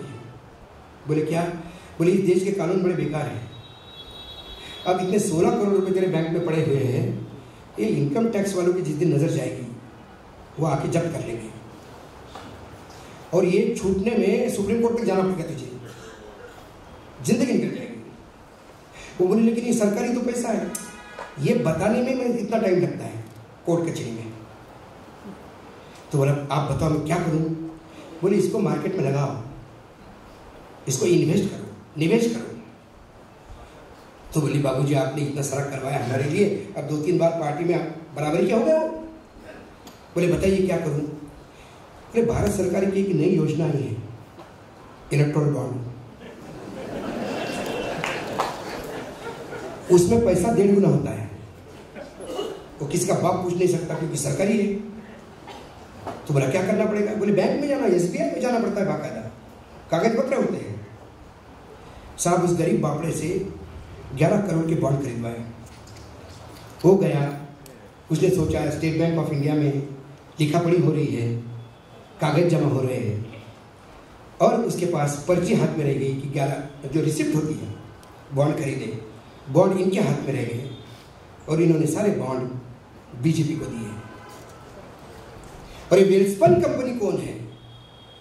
ये वेल्सपन कंपनी में 65% शेयर सरकार के दामाद गौतम अडानी का है। ये बात तब पता पड़ी कि जब एक बॉन्ड की डिटेल्स सामने आए, तब एक पत्रकार ने सोचा कि कच्छ में भी कोई है 10 करोड़ देने वाला। वो उस परिवार में जाके बोला, तो परिवार बोला हमने तो इन्वेस्ट किया, हमारे पास तो कागज है। जब उसने बोला तुमने ये चंदा दिया है पार्टी में, उसने पुलिस में कंप्लेंट की, अभी तक एफआईआर नहीं दर्ज हुई। पुलिस वाले कहते हैं इन्वेस्टिगेशन कर रहे हैं। और ये बात जब पब्लिक डोमेन में आई तो बीजेपी को शर्म नहीं आई ये पैसा वापस करने में। ये बीजेपी का नैतिक कर्तव्य था कि हमको पता पड़ा किसी ने किसी को फंसा के ये पैसा दिया है, हम 10 करोड़ रुपए वापस करते हैं ना। इतनी नैतिकता होती तो ये बीजेपी नहीं होती। ये दुर्भाग्य है देश का। आप इमेजिन करिए उस दलित परिवार को, आपको अपने आप को उस दलित परिवार की जगह झाड़ के देखिए। अरे आपका कोई 100 रुपए भी मारता है तो रात को नींद नहीं आती, तो मुझे कैसा मुल्क बना के गया। उनके जीवन की पूरी कमाई उन्होंने चंदे में दिलवा दी, ये बोल के कि इन्वेस्टमेंट है। ये है असली स्वरूप इलेक्ट्रॉनिक बॉन्ड का। ये इलेक्ट्रॉनिक बॉन्ड नहीं, ये इस सदी का सबसे बड़ा स्कैम है। ये पॉलिटिकल व्यभिचार है, ये आर्थिक व्यभिचार है, ये बीजेपी का एक नया रास्ता है उन्होंने ढूंढा व्यभिचार को सदाचार को रूपांतरित करने का। लेकिन कोई बोल नहीं रहा इस पे, इसलिए कि हम में सब लगे हैं। लेकिन ये बात जनता के सामने आनी चाहिए। इलेक्ट्रॉनिक बॉन्ड, और सबसे ज्यादा बुरा इस बात का लगता है कि चोर पकड़े जाने के बाद कहता है, अरे ये तो चोरी मैंने की नहीं, मैं तो साथ में वहां चौकीदारी कर रहा था। प्रधानमंत्री को इतना भी लिहाज नहीं है कि वो किस पद पे बैठे हैं। प्रधानमंत्री को लगता है कि सारे देश के लोगों ने इंटरनेशनल इंटर पॉलिटिकल साइंस में ही डिग्री ली शायद, इसलिए वो मूर्ख बनाने में तुले हुए होते हैं। वो इंटरव्यू में कहते हैं कि इलेक्ट्रॉनिक बॉन्ड से तो ट्रांसपेरेंसी आ गई। हम चाहते थे कि ट्रांसपेरेंसी आ जाए, हम चाहते थे कि लोगों को पता पड़े किसने किसको दिया। आप यदि ये चाहते तो फिर आपके वकील नाक क्यों रगड़ रहे थे सर्वोच्च न्यायालय में? तब क्यों कह रहे थे कि जनता को जानने का अधिकार नहीं है? या तो वो वकील झूठ बोल रहा है या मेरे देश का प्रधानमंत्री झूठ बोल रहा है। दोनों से कोई तो एक झूठ बोल रहा होगा। दोनों सच नहीं हो सकते और दोनों झूठे नहीं हो सकते। क्या ट्रांसपेरेंसी दिया आपने? आप आज उसके बाद कहते कि कुछ कंपनियों ने रेड होने के बाद भी पैसा दिया, 16 कंपनियों ने। किसको दिया? सवाल पैसा देने का नहीं है। जिन कंपनियों में आईटी ईडी की रेड हुई, उन्होंने कांग्रेस को पैसा दिया होता तो इन्वेस्टमेंट था, वो पॉलिटिकल इन्वेस्टमेंट था। लेकिन उन्होंने आपको पैसा दिया, ये बात आप खा गए। उसके बाद आपने उन कंपनियों को छोड़ दिया, ये बात आप खा गए। और कहते हैं कि हमने क्या किया, हम तो भ्रष्टाचार की लड़ाई लड़ रहे हैं। अजीब भ्रष्टाचार की लड़ाई लड़ रही है। ये सारे देश के भ्रष्टाचारियों को इकट्ठा करके अपने गोद में बिठा रहे हैं और ये भ्रष्टाचार की लड़ाई लड़ रहे हैं। ये सारे भ्रष्ट ढूंढ रहे हैं अलग अलग पार्टी के। बीच में एक दिन राहुल गांधी जी से बात की तो उन्होंने कहा कि हमें सबको धन्यवाद देना चाहिए राहुल गांधी को, इसको नरेंद्र मोदी जी को। मैंने क्यों? बोले सभी राजनीतिक दलों का डिटॉक्सिकेशन किया उन्होंने। बोले कौन भ्रष्ट बचा? जो भ्रष्ट था उनके आ गया। बीजेपी ने एक भ्रष्टाचार का प्रकोष्ठ तैयार किया है।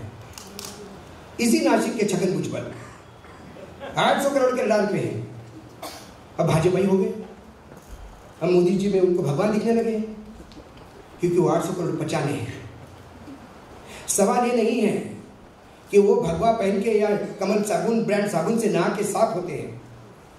उनको लगता है कि वो साफ हो गए, बीजेपी को लगता है वो साफ हो गए। क्या नासिक की जनता को लगता है क्या वो साफ हो गया? और यदि नहीं लगता है तो इसी तारीख को जब चुनाव होंगे, वो समय है आपके पास। मैं बार बार कहता हूं, आपके पास 30 सेकंड का टाइम है बटन दबाने के लिए। तब जात पात धर्म मेरा अपना भूल जाइए। उस आदमी को चुनाव में मतदान कीजिए, किसी भी राजनीतिक दल का हो, क्योंकि हर राजनीतिक दल में अच्छे लोग भी होते हैं। ऐसा नहीं कि हर राजनीतिक दल में बुरे ही होते हैं। अभी बुरों का साम्राज्य बीजेपी में चल रहा है, इसलिए बीजेपी बुरी लगती है। लेकिन इसी बीजेपी में कई लोग ऐसे भी थे, अटल जी की, जिन्होंने कहा था कि ऐसी सत्ता को मैं चिमटे से नहीं छूंगा, और ये ऐसी सत्ता के निखार के अपने मुंह में उठा लेते हैं। ये फर्क है इन दोनों में। एक सत्ता के लिए लड़ता है, एक वसूली के लिए लड़ता है। तो ऐसे सांसद को चुनिए जो बिकेगा नहीं, जो बोलने से डरेगा नहीं, जो अपने राजनीतिक दल में भी गलत हो रहा तो आवाज उठाएगा। किसी मर्द को चुनिए। नामर्दों की फौज चुनोगे तो पूरे मतदाताओं को नामर्द कहोगे। किसी नामर्द को भेज दिया आपने। ये महाराष्ट्र है जहाँ छत्रपति शिवाजी महाराज ने दिल्ली तक को अपने पैरों पर चढ़ाया था। वो महाराष्ट्र है, दिल्ली का तख्त मराठों के साथ लड़ने के लिए आया। महाराष्ट्र के भूमि में दफन हुआ दिल्ली का तख्त, लेकिन ये महाराष्ट्र झुका नहीं। जब जब हिमालय आहत हुआ, सह्याद्री मदद के लिए गया है, सह्याद्री पैर चाटने के लिए नहीं। आज इस महाराष्ट्र में, आज नासिक में कौन लड़ेगा? ये अमित शाह तय करेगा। शर्म आनी चाहिए, एकनाथ शिंदे को शर्म आनी चाहिए, अजित पवार को शर्म आनी चाहिए। पूछ लाते हो, पूछते हो कि साहब कौन लड़ेगा? अरे आपका प्रदेश है। शरद पवार ने गद्दारी की, शरद पवार के हमारे विचार कभी नहीं पटे। आप यदि मुझे सुनते हो तो मैंने कई बार शरद पवार के बारे में बहुत बातें कही है। शरद पवार ने गद्दारी भी की तो दिल्ली के तख्त को आंख दिखा के।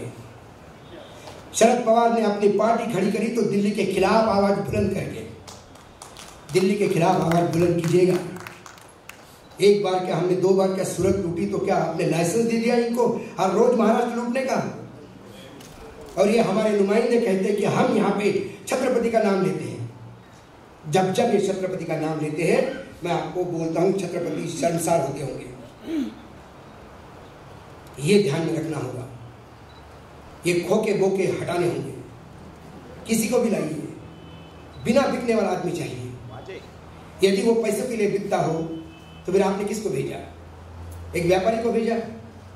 वो 50 करोड़ में बिका नहीं है, उसने 50 करोड़ में पूरा नासिक बेच दिया, पूरी कॉन्स्टिट्यूंसी बेच दी, पूरा मतदाता बेच दिया। क्योंकि जिसने उसको मतदान किया वो उसके साथ जुड़ के आता है। वो पाप आपके और मेरे सर पे रहेगा।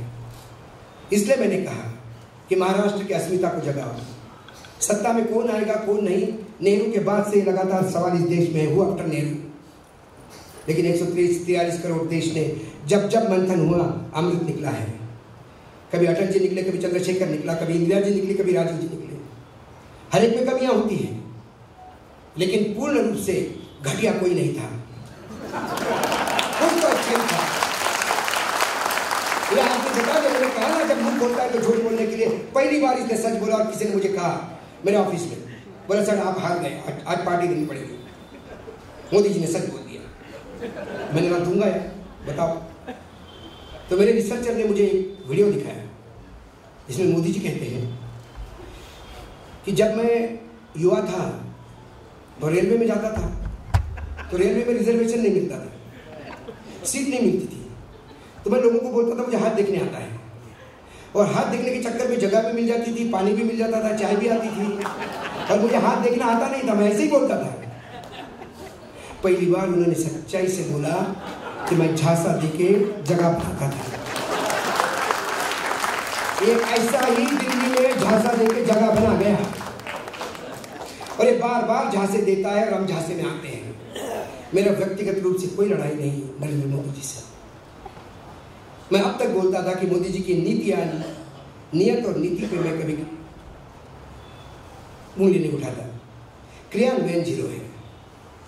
मुझे लगता था कि आदमी स्वच्छ है, लेकिन इलेक्ट्रॉल बॉन्ड का नग्न सत्य जब सामने आया तो मुझे लगा कि ये शातिर भ्रष्ट है, चोरी भी करता है, मुंह को लगने भी नहीं देता। ये उन लोगों में से है। लाइट मोड में एक पिक्चर आई थी अजय देवगन की, उसमें एक कैरेक्टर है एक कॉमेडियन का, जॉनी लीवर का। एक रेड लाइट एरिया में पुलिस रेड करती है, सबको पकड़ लेती है, जॉनी लीवर को भी पकड़ लेती है, सबको गाड़ी में बिठा के थाने में लाते हैं। जब एसीपी वहां से आते हैं तो देखते हैं कि ये सब लोग बैठे हुए हैं और जॉनी लीवर खड़ा होकर उनको भाषण दे रहा है। ये बहनें हैं, अरे इनकी जरूरतें हैं, तुम इनका शोषण करते हो, तुम्हें शर्म आनी चाहिए। तो ये सीएस पूछते हैं कौन है, बोले मैं समझ से नहीं सर, मैं कोर्ट में गया था इनको सुधारने के लिए, और रेड होगी मुझे मिलाया। तो इतने में हवादार कहता है साहब ये हर रेड में मिलता है और इतना कपड़े का नहीं मिलता है। अरे हमेशा सोशल बोलता है कि सोशल सेवक हूँ, तो बोलते कपड़े उतारो इसको भेज दो घर। फिर वो कुछ पेड़ पौधे के बना के तुझे बकरी बिकरी लगती है, बड़ा कॉमेडी सीन है। वही हमारे देश में चल रहा है। पूरा रेड हो गई, सर्वोच्च न्यायालय ने रेड की, इलेक्ट्रल बॉन्ड का नग्न सत्य सब सामने आया और हमारा जॉनी लीवर कहता है मैं तो ट्रांसपेरेंसी करने गया था।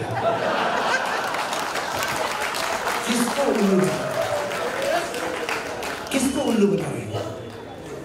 ये देश अशिक्षित है, ये देश पीड़ित है, ये देश असमानताओं से भरा हुआ है, ये देश गरीब है, ये देश संघर्ष करने वालों का है, लेकिन ये देश मूर्खों का नहीं है। ये बात बताने का समय आ गया है कि मूर्खों के हाथ में यदि वस्तुरा देंगे तो सबको काटेगा, हम वो बंदर मत होइए। बता दीजिए ताकत आपके उस मतदान की।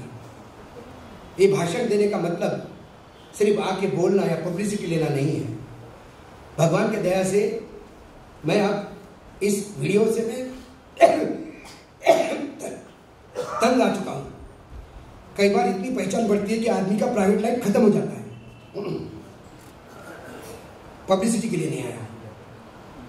मुझे लगता है कि 4 जनवरी तक जितना यज्ञ में आहुति में डाल सकता हूं मैं डाल रहा हूं, चाहे कितनी भी तकलीफ हो, क्योंकि यहां से मैं वापस जाऊंगा।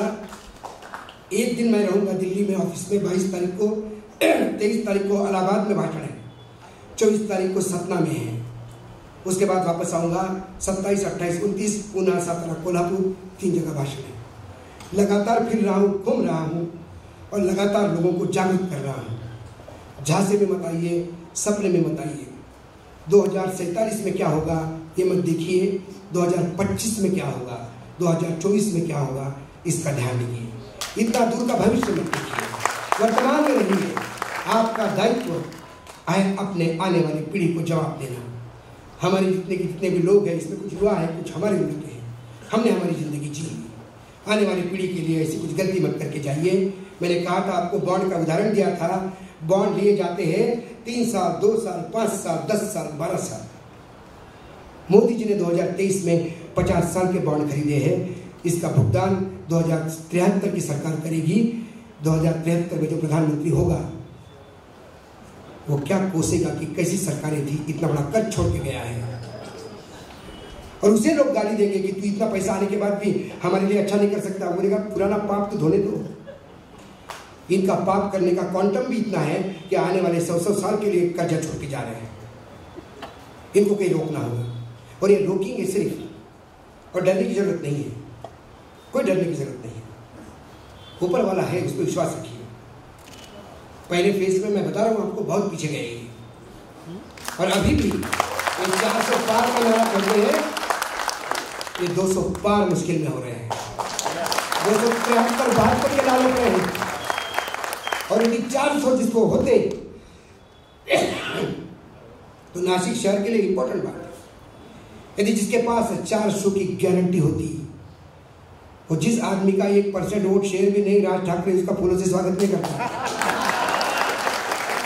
और राज ठाकरे आपको अच्छी तरह जानते हैं, उसके पास भी नासिक का ब्लूप्रिंट था। वो एक झांसाराम यहां से निकले, अब बड़े वाले झांसाराम के नीचे चले गए। तो ये सारे इकट्ठा इसलिए हो रहे हैं, एक सीट राज्यसभा की बेच के आप नांदेड़ की सीट कंफर्म कर रहे हो। एक लोकसभा की कीमत एक राज्यसभा सीट। देखिए क्या समय आ गया बीजेपी में। एक लोकसभा की सीट, उसके लिए एक भारत रत्न चरण सिंह को, ताकि एक सीट आ जाए।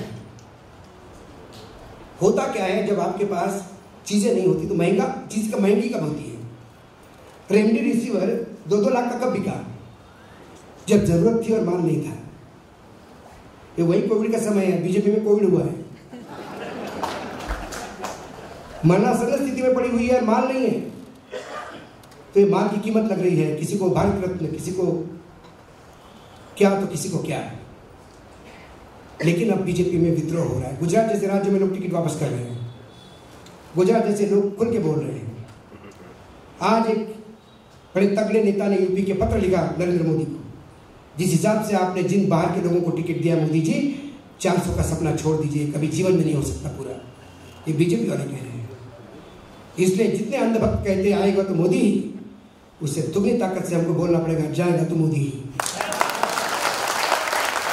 सवाल मोदी के खिलाफ का नहीं, मोदी जी जाएगा इसलिए बोलना पड़ रहा है मोदी जी जाएगा तो लोकतंत्र आएगा, मोदी जी जाएगा तो संविधान रहेगा, मोदी जी जाएगा तो देश विकसित होगा, मोदी जी जाएगा तो भगवान को छोड़ के इंसान पे भी काम होगा। इसके लिए हमें बहुत देर बोला, गला भी तकलीफ दे ही रहा है। आप लोग आए, आप लोगों ने सुना और इतनी तादाद में आ गए, ये मेरा सौभाग्य समझता हूँ। मैं कोई बहुत बड़ा वक्ता नहीं हूँ, यूट्यूब पे कुछ प्रोग्राम करता हूँ और ऐसा भी नहीं कि कोई मैं बहुत तीर मारता हूँ। सिर्फ लोग सवाल पूछने से डरते हैं, मैं सवाल पूछता हूँ क्योंकि मुझे डर नहीं है। और मुझे डर इसलिए नहीं है, कई बार पूछते लोग तुमको डर नहीं लगता क्या? जिसके पीछे इस देश के 143 करोड़ में से 100 करोड़ लोगों की दुआएं हैं, इसलिए आप सबकी दुआएं मेरे पीछे हैं। मैं लगातार नए नए विषय पे भी हम बोलते रहते हैं। न्यूज़ लॉन्चर करके हमारा वेंचर है, आप सब्सक्राइब करिए, कोई पैसा नहीं लगता, हमें कोई पैसा नहीं चाहिए। हम तो सिर्फ कहते हैं सब्सक्राइब करिए। हम गलत हो तो उसमें पोजीशन है कि आप बाकायदा हमको मैसेज दे के बोल सकते हैं कि आपने तथ्यात्मक गलती की, हम उसको भी माफ़ी मांगते हैं क्योंकि इंसान में गलतियाँ होती हैं। लेकिन गलती बार बार रिपीट करने के लिए मैं नेता भी नहीं हूँ, ये भी बात बता। तो आप सब आए, आयोजकों ने मुझे बुलाया, इज्जत दी, इसके लिए बहुत बहुत धन्यवाद। लोग जय हिंद जय महाराष्ट्र बोलते हैं, हमने उन नेताओं के लिए दिया है। मैं जाते समय इतना ही बोलता हूँ, जय लोकतंत्र, जय संविधान।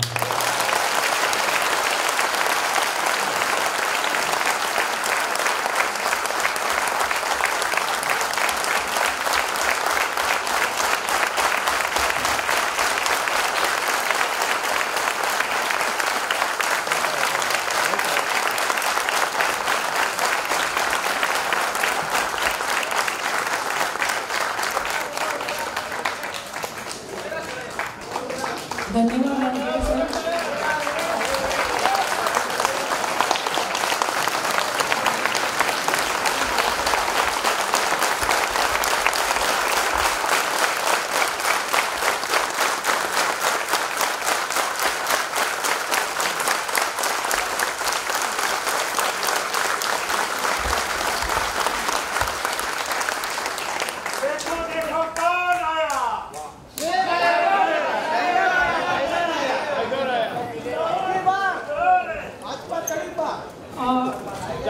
प्रश्नोत्तरांसाठी आपण कृपया थांबा, प्रश्नोत्तरांचाही तास होणार आहे। इथे काही विद्यार्थी आहेत, विद्यार्थ्यांजवळ छोट्या चिठ्ठ्या आहेत, कोणाला काही प्रश्न विचारायचे असेल तर आपण काही एक 4-6 प्रश्न आपण घेऊ शकतो। प्लीज प्रश्नोत्तरांसाठी ज्यांची नोंदणी झालेली नाही त्यांनी नोंदणी करावी आणि प्रश्नोत्तरांसाठी मी दुबे सरांना इथे आमंत्रित करते।